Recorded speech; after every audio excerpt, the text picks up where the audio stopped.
I genuinely, with all my heart, believe that this movie is getting judged harshly. I think while we give a pass to so many action movies that are over the top, lack complete logic, and mask it under the garb of commercial cinema, we are being far too analytical and dismissive of a film that is actually tactical and realistic with its action set pieces, just because we can reference it to films like Kill, Marco, and Animal. This movie, which was shot in 2023 and wrapped up in the same year, I think is becoming a victim of comparative analysis versus judging it for what it is. A slick action film that is good, yes, but does not soar enough to become great.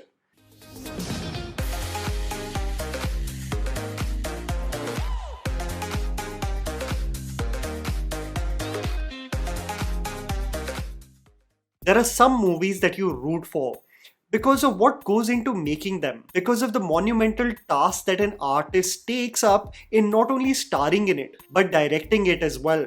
And most importantly, when everyone considers it to be an underdog and already perceives it to be an imitation of things we have already seen. I went into FATEH giving it the benefit of the doubt, hoping and praying that Sonu Sood delivers not only as an acting talent but as a storyteller. Due to its 99 rupee offer on its first day, I was so relieved to be sitting in a packed theatre in an evening show, clearly showcasing that the audience is also willing to give a chance to such a film if priced correctly. FATEH focuses on Fateh Singh, played by Sonu Sood, who is an ex-special ops agent who is compelled to go into the field due to someone close to him getting embroiled in the world of cybercrime. In a world where even a link, call, or a message is associated with fraud, the common man seems to be vulnerable to technology they cannot keep up with. As Fateh wants to get to the bottom of the location of his close friend while joining hands with an ethical hacker Khushi, played by Jacqueline Fernandez, what gets unearthed is the syndicate of cybercrime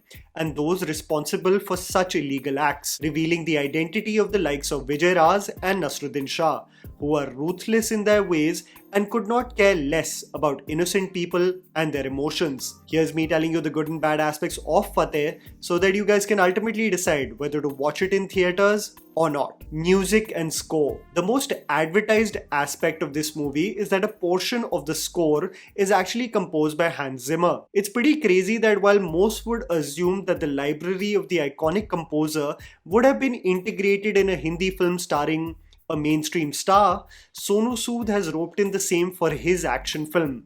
That is still considered to be an underdog, by the way. Not many people are taking it seriously. The score presents similar vocals to what we heard in Dune, almost acting as a call to action, a war cry of sorts before the madness sets in. And it really does fit the theme of the film so well. While I felt like the film failed to make me emotionally resonate with the characters and their motivation, something that I will dwell on a little later in the review, the movie boasts of some great music. I would highly recommend you listen to Nindya, sung beautifully by Hansika Iyer, that acts as the perfect contrast to the ruthless violence taking place on screen. Imagine a lullaby playing as an assassin like Sonu Sood enters the establishment. It's a brilliant idea. There are also two beautiful songs called Heer, sung by Assis Kaur, and Fateh Kar Fateh, sung by Arijit Singh, that just hit the soul to another level.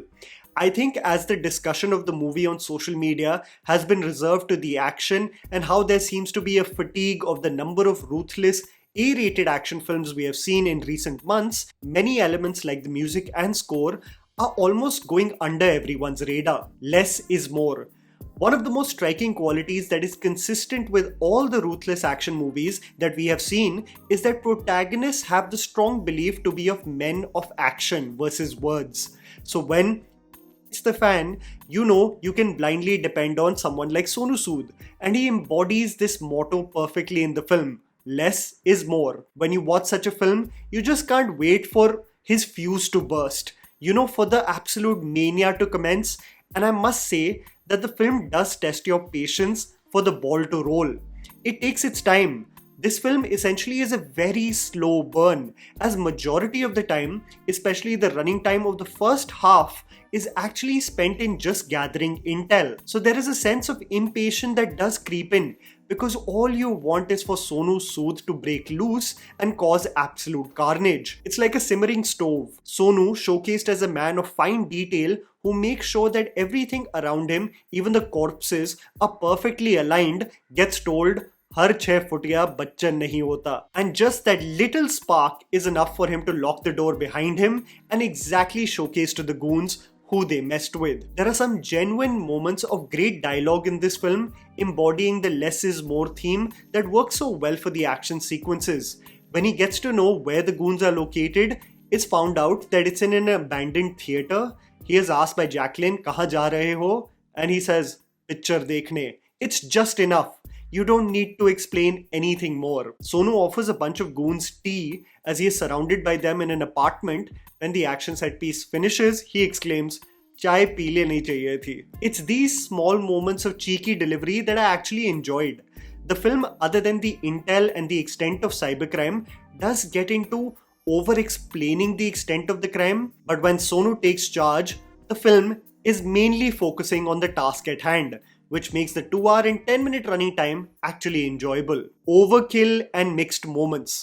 As I said in the introduction of this video, this movie is far from being perfect. It has its momentary bumps that stop it from being phenomenal, and this includes the unnecessary editing patterns that Sonu integrates in some sequences that seem more like an overkill. There is a point where Sonu hits someone with a table, only for the table fragments to break and for him to get a hold of a chip in slow motion and execute a headshot, which seemed quite comical to the otherwise grounded approach to the action. There are editing patterns like a goon screaming that transitions to a siren that immediately made me remember the most unintentionally funny transition in the history of cinema in the 21st century, which was in The House of Gucci when Jared Leto screams. There are also 2 transitions from blood to ketchup that just made me exclaim, "Fine Sonu, we get what you did there," and moments where I just felt like Nasseeruddin Shah was sleepwalking through his role. Nasseeruddin Shah as the antagonist sports a hoodie and flip-flops and says the darndest things in this film. From black coffee and chocolate biscuit, what a peaceful combination, to momos, bachpan se meri weakness hai. You sometimes wonder what actually Nasseeruddin Shah thinks of these dialogues when delivering them. The one person in the film, however, who aces saying the most funny things with the straightest face is Vijay Raaz. He reminded me of his act in Delhi Belly. When told by someone to apologize to Sonu Sood, he sarcastically remarks to his guys, "Gaadi nikalo, maafi mangne jana hai." The audience burst out laughing. There are also certain moments that I found funny, like Sonu's face is known to everyone. And while they are essentially hiding out in Delhi, him and Jacqueline are sharing a coffee opposite Rashtrapati Bhavan. Like literally the most tight security location. That's what's funny, to showcase a location. If it's in San Francisco, the location of the meeting will be right under the Golden Gate Bridge. A covert mission in Delhi will be right opposite Red Fort. It's something that I just find funny because it has to be a known monument in the background. Jacqueline Fernandez honestly is just fine in this film. I've spent way too many years watching Hindi films, not really caring about how Jacqueline fares as an actor. My favorite performance of her being in A Gentleman with Siddharth Malhotra. But in this film, she's just fine. Slick action. There is absolutely no doubt about the fact that the action, especially close to the concluding moments of the film, is so engaging and choreographed brilliantly. I was in awe of Sonu's movement as an action star, as many of the sequences seemed like they have been fully executed by him, without a body double. I could literally see little to no masking while carrying out the action set pieces. There are sequences that will immediately give you flashbacks to Oldboy and Animal. Oldboy because of the use of the hammer, and Animal because the set design is almost identical as the goon sport masks, just like the Sandeep Reddy Vanga film. But its execution in FATEH deserves praise.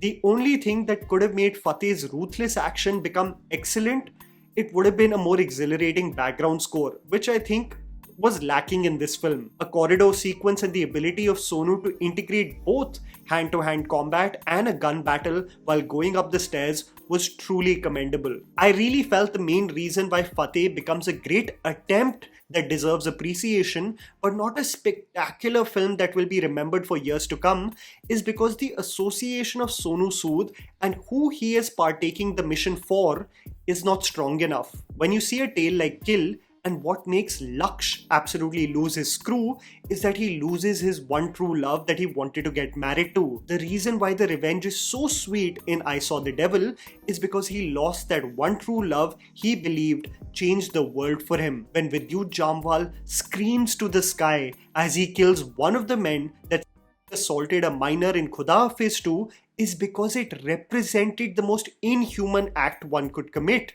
You feel each blow that Vidyut mercilessly executes against that savage.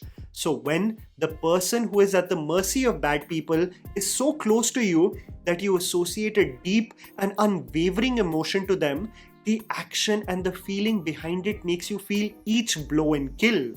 In FATEH, however, the relationship between who Sonu is doing this for is not strong enough for you to truly feel his journey.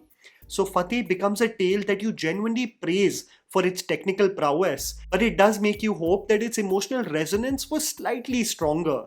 It would have elevated this film to become so much more special. And I think it would have led to the reviewing community also seeing it beyond a comparative analysis to other A-rated action films that released a few months ago. And that was the video, guys. Write down in the comments below what you thought about FATEH. Please don't forget to follow me on Instagram. The handle is right in front of you. Follow me at JammyPants4. Also, please support us by smashing the like button and subscribing to our channel for weekly content ahead. Thank you for watching.